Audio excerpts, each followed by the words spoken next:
The Boston Red Sox are all in for 2024.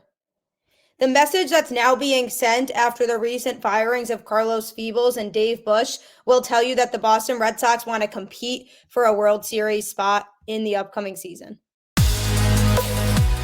You are Locked On Red Sox, your daily Boston Red Sox podcast. Part of the Locked On Podcast Network, your team every day.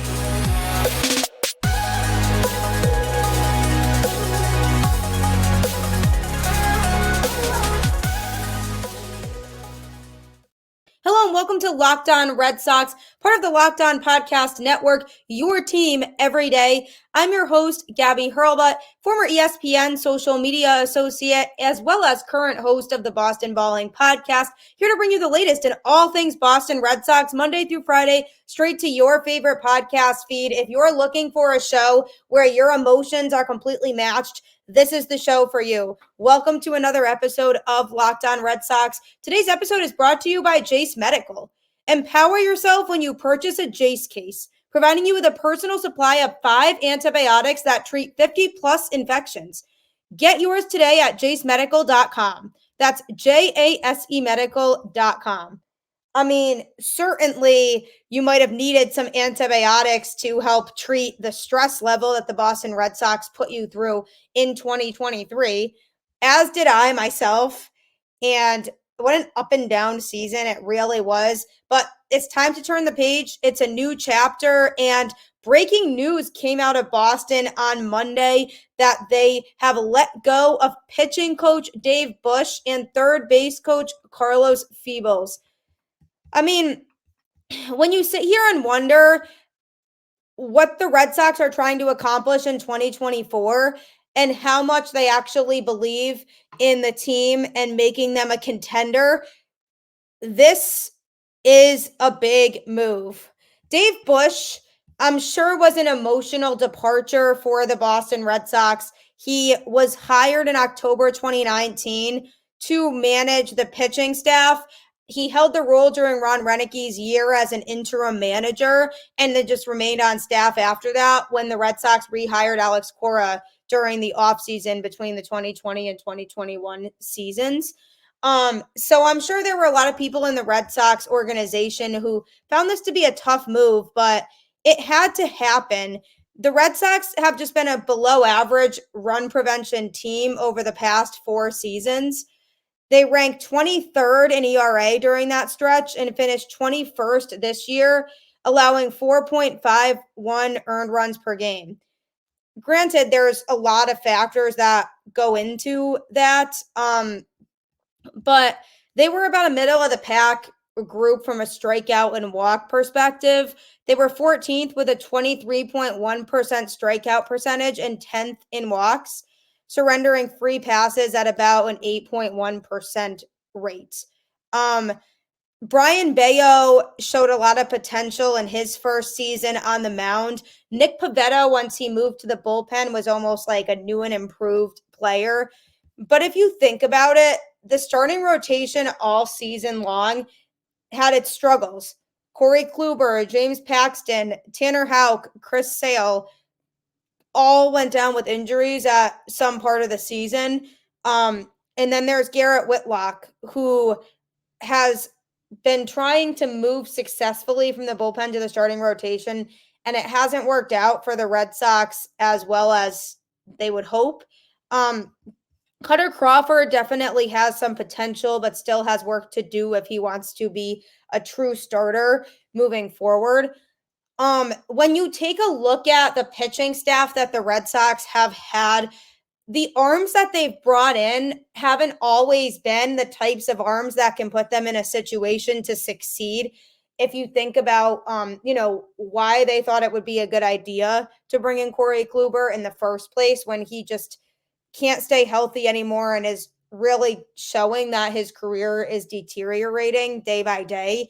And then you have players like Chris Martin, who was a pleasant surprise in 2023 and was the best pitcher on the Red Sox staff. But how long is that feasibly going to last?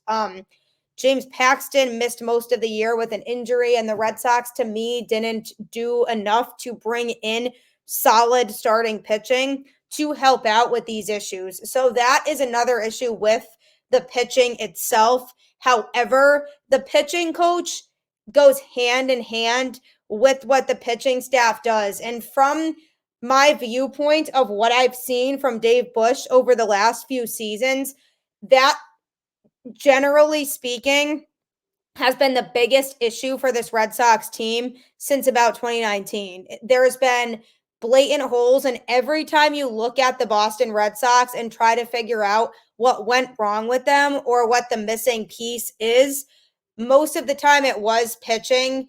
And there was constantly a conversation of either their bullpen is a mess or their starting rotation is rocky. The bullpen came a long way this season. Kenley Jansen had his up and down struggles sometimes, which was to be expected. Tanner Houck was injured but was trying to find his way. Josh Winkowski showed some improvement. John Schreiber showed some improvement. But overall, the pitching was just not up to par with what it should have been. And that is one of the reasons that they lost as many games as they did this year. And their change does have to happen if that's the case. And you look at it and think about, well, Dave Bush hasn't really shown a track record of building a successful pitching staff. And the players on the field are the most important. They are the ones that perform and are out there. But there needs to be somebody in there working with them who has good communication skills with the pitchers, is able to recognize where they're stuck and adjust accordingly and help them figure out how to get over those struggles, or maybe learning a new pitch or changing the variety of pitches they are throwing to certain hitters, or whether it's their prep work for games. What is it that's going wrong with these pitchers that they couldn't be consistent on a nightly basis? And I always feared that Dave Bush wasn't really nailing that job. And I think they gave him some time to work with Alex Cora, see what that he could figure out and how to improve the Red Sox as a whole pitching staff. But when you have somebody who blatantly isn't really showing that the pitching staff is getting better under them, then yes, there needs to be some reevaluation. So Dave Bush out the door. Another coach within the Boston Red Sox staff that was fired on Monday was Carlos Febles, the third base coach. This one here came as a little bit more of a surprise to me. I think Dave Bush was more noticeably on the hot seat because the pitching staff, being the weakness that it was for so long, was just a major problem. Whereas with Febles, I feel like it could have gone either way. But the defense in the infield all season long was not very good, mediocre at best, maybe even worse than mediocre. Only the Cardinals, Rockies, and A's allowed a higher percentage of batted balls to fall for hits this season. And they were just not making the plays they needed to make. They've dropped baseballs. They didn't throw it to the correct base. Like, they tried to be a hero and maybe throw somebody out at third when they should have just gotten the easy play at first base. And it was almost like they looked unprepared and looked like they did not know how to play competent baseball from an infield defense standpoint. And ultimately, Carlos Febles, he is the third base coach, but is also the infield coach. So that's on him to be responsible for recognizing, why are they making all of these mistakes defensively, and what can I do to help them? Not to mention the fact that they made a lot of base running mistakes this season too, and they ran themselves into outs quite a bit, and quite frankly, way too many times. So why was Febles letting that happen? Because he seems like he didn't know how to address the situation or how to make them look like a more competent baseball team on the base paths. And when you have somebody in that position, they have to actually know the ins and outs of when players should be running or when they should be staying. And he was responsible for a lot of miscues that the Red Sox had that made them look like a less competent baseball team than a lot of other players on other teams. So it was an issue. Febles has been around the Boston Red Sox organization for a long time. We're talking almost 20 years here. He's been acting as the third base coach since 2018. Used to be an infielder and spent parts of 6 seasons in the majors with the Royals. But sometimes hard decisions need to be made. And in this case, the hard decision was made. And when it comes to Febles, there's no reason that the Red Sox should have been making as many errors as they were. And that is when you look at the coaching staff and say, who's at fault for this? What do we need to do to change it? So, big news coming out of the Red Sox obviously has to make people wondering, what message does this send from the Red Sox organization, and who could potentially be brought in to take over? I'm going to answer that next. Are you looking for reliable medical coverage and somebody who's there for you 24/7? Jase Medical absolutely is. The nice thing about them is they provide 5 life-saving antibiotics for emergency use. All it takes to get a Jase case is to fill out a simple online form, and in some cases, jump on a quick call with a board certified physician. You can get ongoing care from the physicians on any treatment related questions, doctor created, doctor recommended. If you're ever in a moment where something happens to you and it's really scary and you want to know what the problem is, Jase Medical has you covered and can help talk you through it. And there's just so many unprecedented situations. I mean, even when I got COVID for the first time and I was just starting to familiarize myself with the symptoms, and I wasn't sure what all the symptoms really were. So I got very, very sick and was really scared, not knowing if it was something more serious than that. And then Jase Medical would have been a great resource to have during that time. Get $20 off on these life-saving antibiotics today from Jase Medical by using my code LOCKEDON at checkout on jasemedical.com. That's JASE medical.com. Definitely check it out. It really will be a lifesaver because, hey, at the end of the day, nothing in life is more important than your health.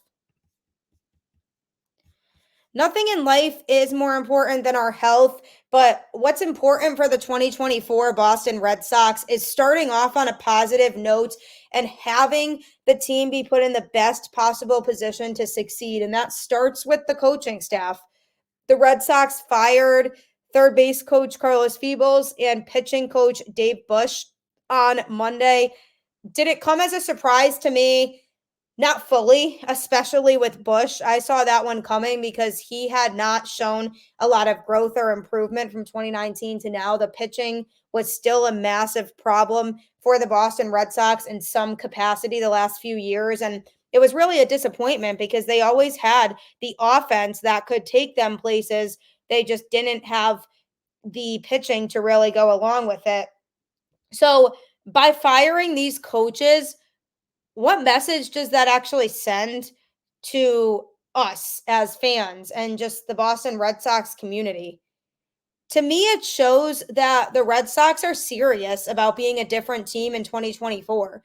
They want to compete. They're doing what they can to compete, and they're putting themselves in a position to bring in the best possible people around the players to help them succeed. And the environment and people you're surrounded with is such an underrated part of the game of baseball. You need to have a coaching staff that can understand you and your playing style and can really work with you and create an individualized plan for your growth and what's going to work with you. I've been around coaches before in just sports I played or other people have played, and the coaches don't do a good job of really individualizing each player. And at the end of the day, every player is different. They are receptive to different kinds of feedback. Their work ethic is different. Their pitching style is going to be different. Their warm-up routine is going to be different. So there's a lot of different things that different pitchers do. And it's important as the pitching coach to be able to separate that. And to me, the Red Sox are looking to bring in somebody who can really individually take each pitcher and examine them and be able to help strengthen their individual growth process more so than just looking at it as an overall picture and an overall pitching staff as a whole. That's why, to me, it says the Red Sox are going all in 2024. They are going to do everything that they can to build a team that can contend and fight for a World Series, because they've gotten tired really quickly of being a last place team that finishes under 500, isn't able to compete seriously with other teams around them, especially with the division that they're in. It's going to be absolutely crucial for them to be able to compete moving forward with the AL East. Otherwise, they're just going to get buried. So for the Red Sox, doing what they did is really powerful, sending a strong message. And what does this mean for Alex Cora? I think for him, he just needs to be surrounded by coaches who know how to work with their individual positions, and he doesn't have to be responsible for more than what he's expected to be responsible for.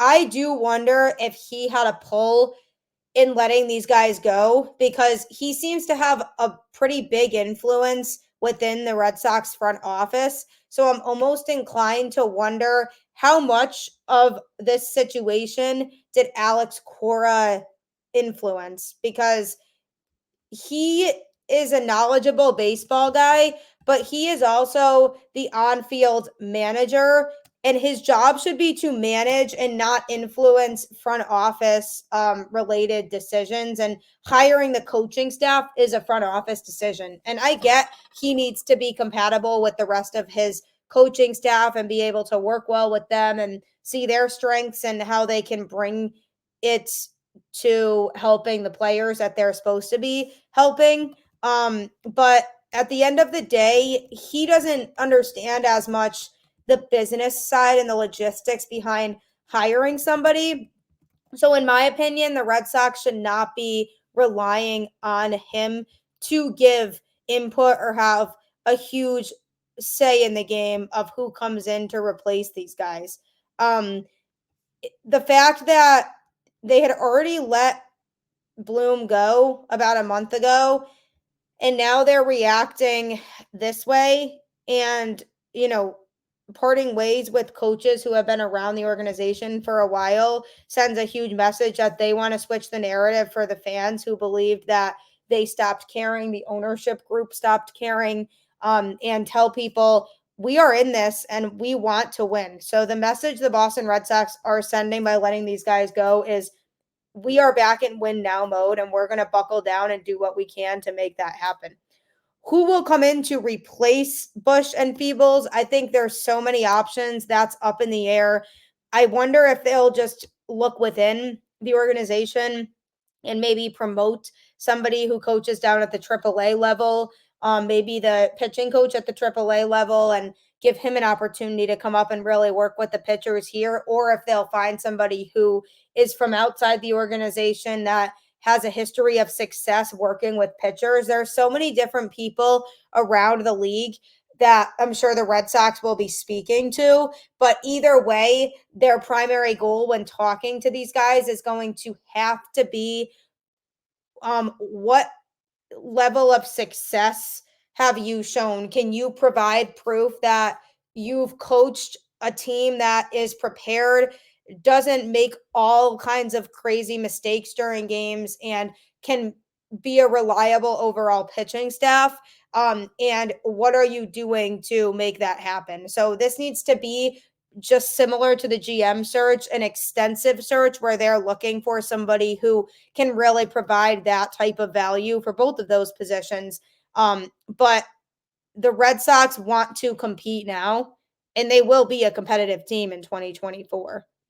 Somebody who can help make them a competitive team in 2024 is Masataka Yoshida. There might be a key change for him going into the 2024 season. But first, FanDuel Sportsbook is amazing. If you love sports betting, this is the place for you. October baseball is back, and you can make your postseason debut with FanDuel, America's #1 sportsbook. Join FanDuel today and you'll get started with $200 in bonus bets, guaranteed, when you place your first $5 bet. Just visit FanDuel.com/LockedOn to create your new account. Then you can get in on the action from the first pitch until the final out. Bet on everything from strikeouts to home runs to who will win the game. And if you don't want to wait the whole game to get a W, predict what will happen in the next at bat with quick bets. So head over to FanDuel.com/LockedOn right now. Step up to the plate this postseason with $200 in bonus bets, guaranteed. Make every moment more with FanDuel, official sports betting partner of Major League Baseball. The different types of bets that you can make is my favorite thing about FanDuel, because you don't have to necessarily a week in advance say, oh, I think the Rangers are going to win the ALDS versus the Orioles, so I'm going to bet on them now. You don't necessarily have to do that. You can go day by day and say, oh, hey, I like this person to hit a home run tonight, so I'm going to pick him.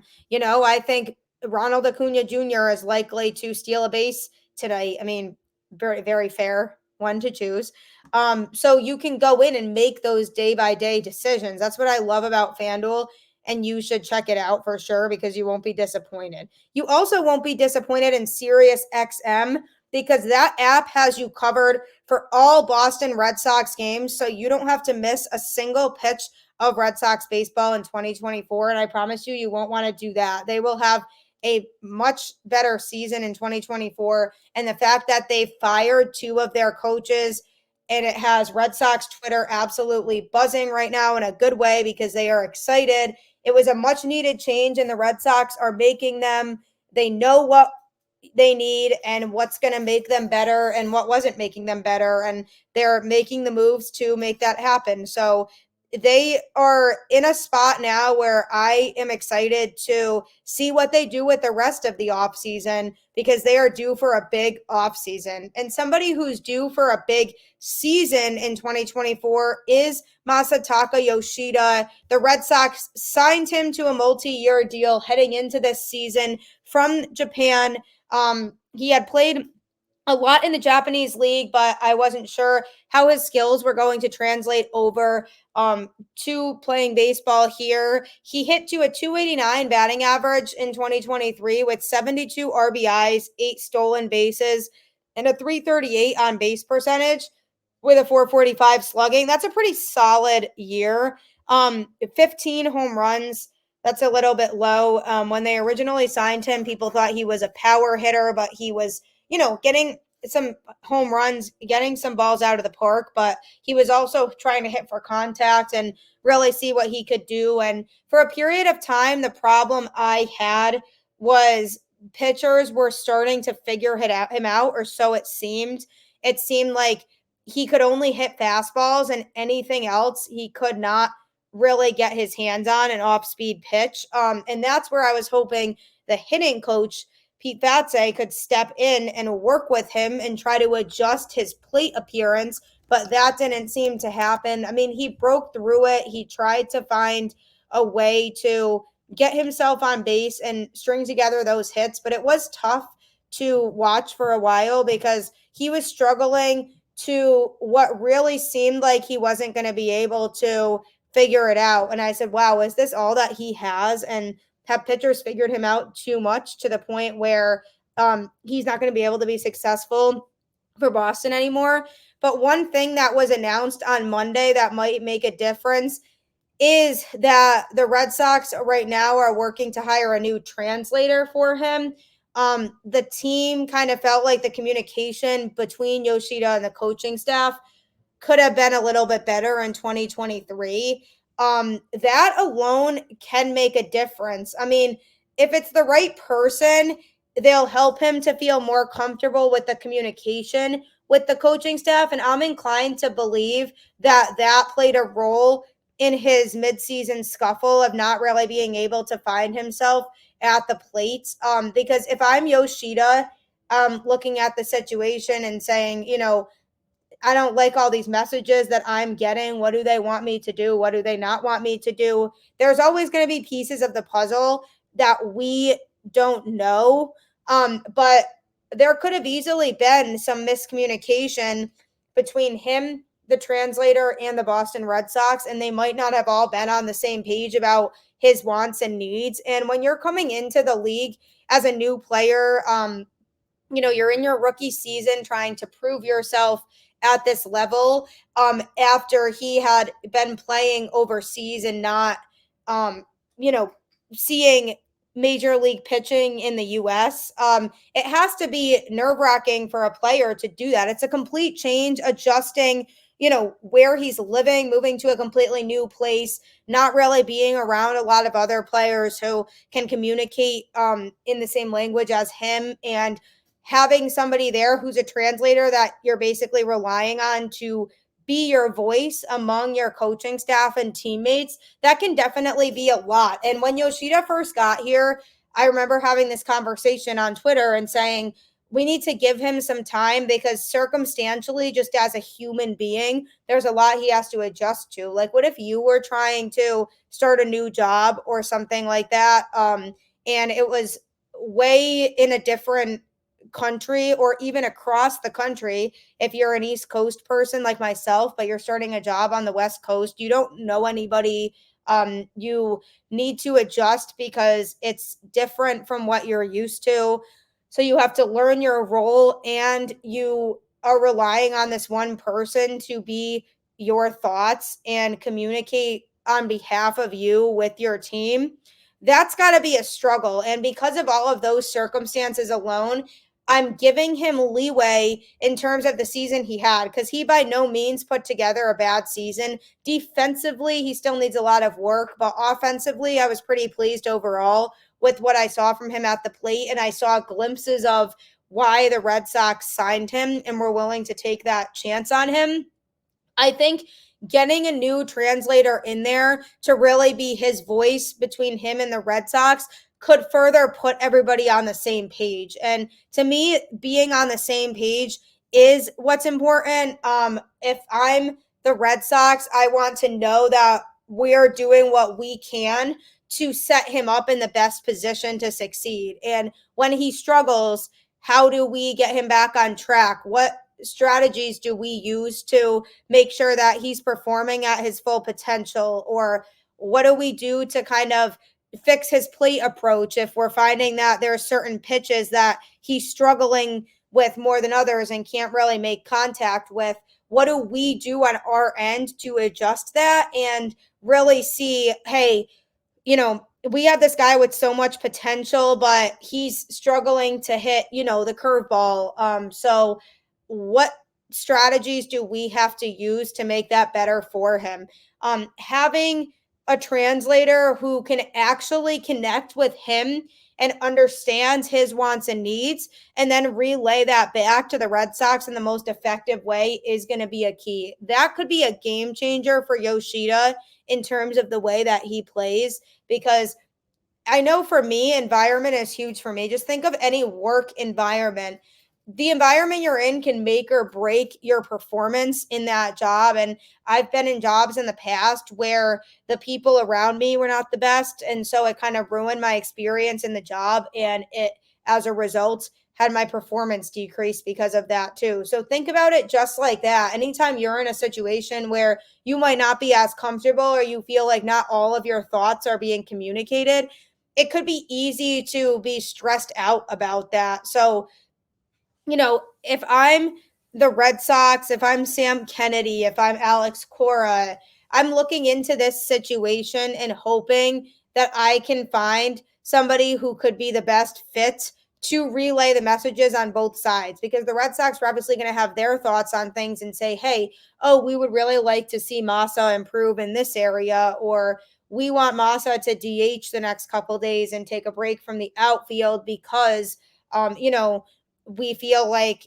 defensively we want him to try to kind of find his groove again. And having somebody who can effectively say that to him and effectively share the Red Sox thoughts on how that can be improved could make all the difference in the world. So I'm inclined to feel like part of his struggles and what might have held him back a little bit in 2023 was not feeling comfortable with the translator that was present, and the Red Sox not feeling comfortable with the translator either, and there being mixed signals sent on both ends.